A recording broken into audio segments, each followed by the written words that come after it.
welcome to Taking Stock. I'm Amanda Lang. Coming up on the show, as consultations begin on a new trade deal with the U.S., what are Canadian businesses thinking?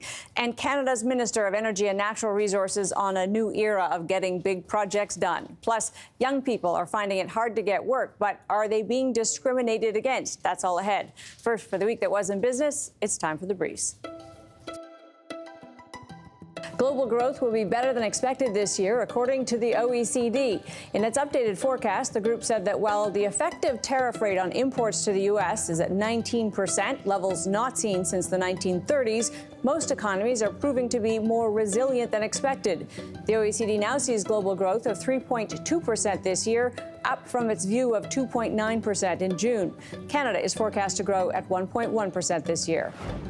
The TSX rose above 30,000 for the first time on record this week, driven by higher resource prices and a strong slate of profit reports from some of its biggest components.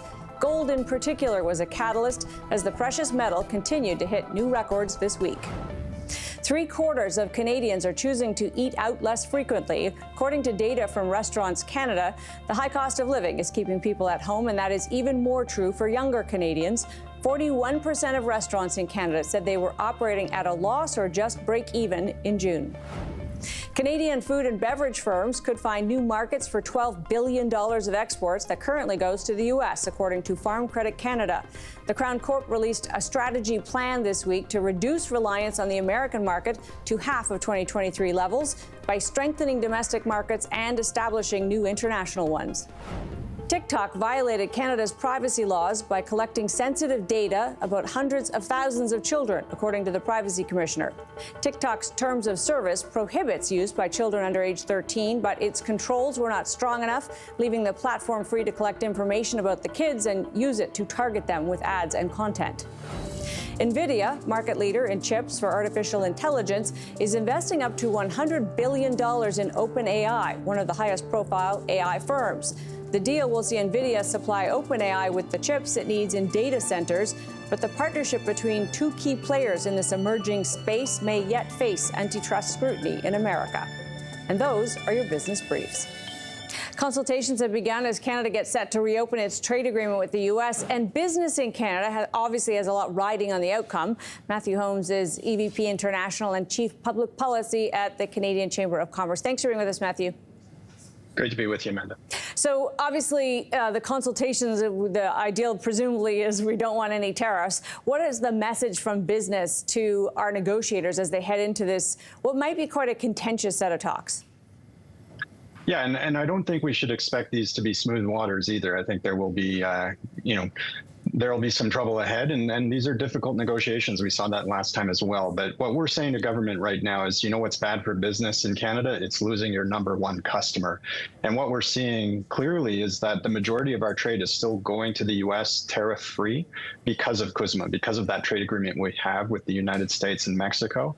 And so as we move into this formal review process with a meeting of the three parties in 2026, we really need to make sure that that is the priority.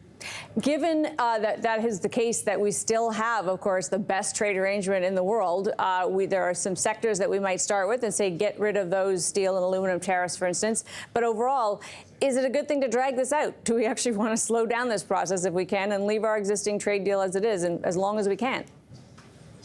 Yeah, time will tell whether the sort of slower approach that we've taken here will play in our favor. Of course, there's midterm elections coming up ahead in the United States as well, and there's also now with this shift a more congressionally oriented conversation. So the U.S. Trade Office will be conducting the review. The Canadian Chamber will be submitting to that, as we will to the Canadian and Mexico reviews. And then what they collect, and that will inform how Congress approaches this next. So it almost moves it away from the sort of more public realm, tweet-oriented trade negotiation into a more formal process next. And of course, businesses are still dealing with the fact that this is our biggest customer. It's really important to all of Canada that the U.S. economy stay strong.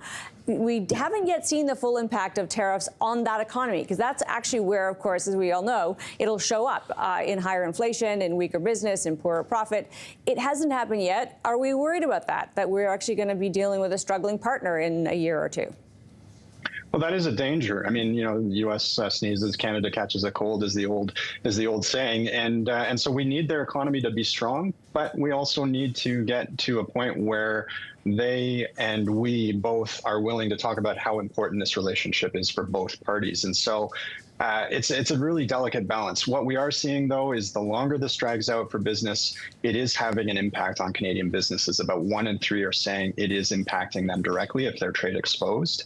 And we're starting to see and continuing to see, actually, what has been a trend throughout the year is a lot of capital on the sidelines. So people aren't willing to make that next big bet, that big expansion, launch the new product or open the new facility, because there's so much uncertainty in the system.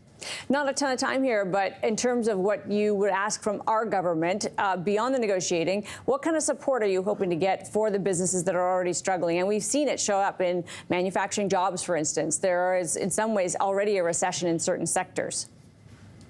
Yeah, and that is certainly a concern. There's clearly certain sectors that the U.S. has red circled as strategic and of concern, and those are the ones with the 232 tariffs. So those are concerning. We want to see those workers and that high talent we have in this country retained and maintained, and we want to see where we can a diversion into other outputs or other sorts of industries or other markets, frankly. But the biggest thing the government can do is build our trade infrastructure and our ability to be a more resilient economy across our country and to other markets over the longer term. That's a longer term play. It doesn't play to that short term need. They have to do a bit of both. So good to have you. Appreciate your time, Matthew. Thanks, Amanda. Take care. Matthew Holmes is EVP International and Chief of Public Policy at the Canadian Chamber of Commerce. Coming up, Canada's Minister of Energy and Natural Resources on the push to get big projects done.